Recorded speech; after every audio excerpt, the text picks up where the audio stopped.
Will have her feeling like, what did I do wrong, when she really knows what she did wrong. Many of y'all might actually already know this, where women kind of play this game of, why did I get ghosted, or oh, for real he ghosted me, or she's the type to ghost you and you happen to ghost her before she ghosted you, sort of thing. Now I just want to make this clear, ghosting can look really different depending on your situation, because I feel like when you generally think of ghosting, you kind of think of like no explanation given and you just disappear on the person. So the way I'm going to be describing it in this video is more so if you're dealing with a woman and she's pushed you to need to now go ghost. As some of y'all are familiar with, no contact, ignoring, all sorts of videos of that sort that I do.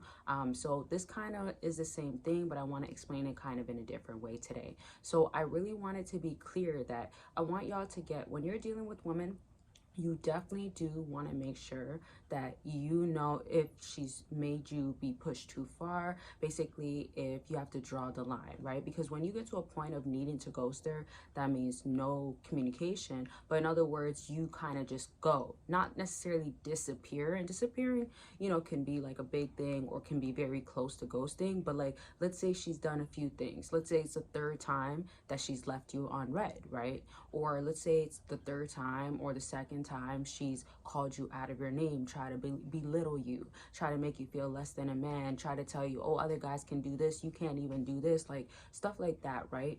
And you get fed up, you get tired. And it doesn't have to be things along those lines. It could literally be her saying, hey, I want to be with you. Then the next moment she doesn't want to be with you. She's confused. So things like that can push you, drive you to not wanting to deal with her, be with her any longer. And this is where you don't need to make an announcement, and that gives you more power and leverage as a man to go ahead and get the results that you want. Because if you look at as a guy that needs to make these announcements and needs to still remind her and reassure her like, hey, just know I still care about you, but this is what I got to do in this given moment, you are backfiring on your own self. So view it as like me making this announcement, me letting her know, what is that telling her? That I still want her, but I want her to get it right.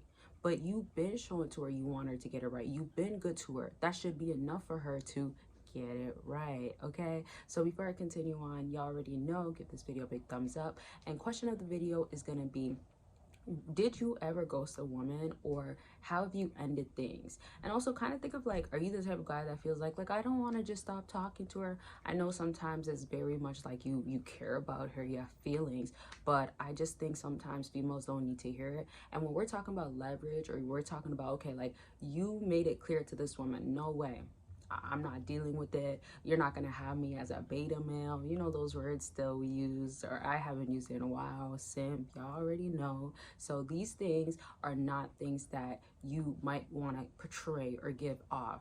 And I'm not saying that every time, like, you know, you become vulnerable or make an announcement or become emotional with a woman it's giving this, but when she's been not good enough for you, she's below your standards, you've been actually just settling, that's a whole different story, because she's aware of what you're doing. Are you aware? And you might be aware, but are you just accepting? Which will never be acceptable. Don't let that one go over your head. Let that one sink in. So answer that question down below. Take the time to think about it. And of course, don't forget, consultations are always available for y'all. Consultations are about anything, whatever you're going through right now. It can be in any area. I've helped out different people in different areas, not just dating, and I've been helping out the same people for the last 5 years, which I love. And I love that sometimes y'all actually moved on from the person and now we're talking about somebody else, especially when that person was not good for you, or you tried things out and it helped you grow as a person as well. So bottom line is about growth, knowing that you need this or this will help you, having a game plan that I will obviously create. It will be customized to your issue. And just remember, there's different options at the end of the day. So it's wherever you want to start. Even if you want to just try out 15 minutes or a shorter time than a longer time, just to see what you want to do, fill things out, you definitely can. Links are down below. And don't forget, let me just say, don't forget, I have a whole lot of other stuff on my website. Don't need to really make an announcement, but whether it's ebooks or merch or whatever, it's all there. And then lastly,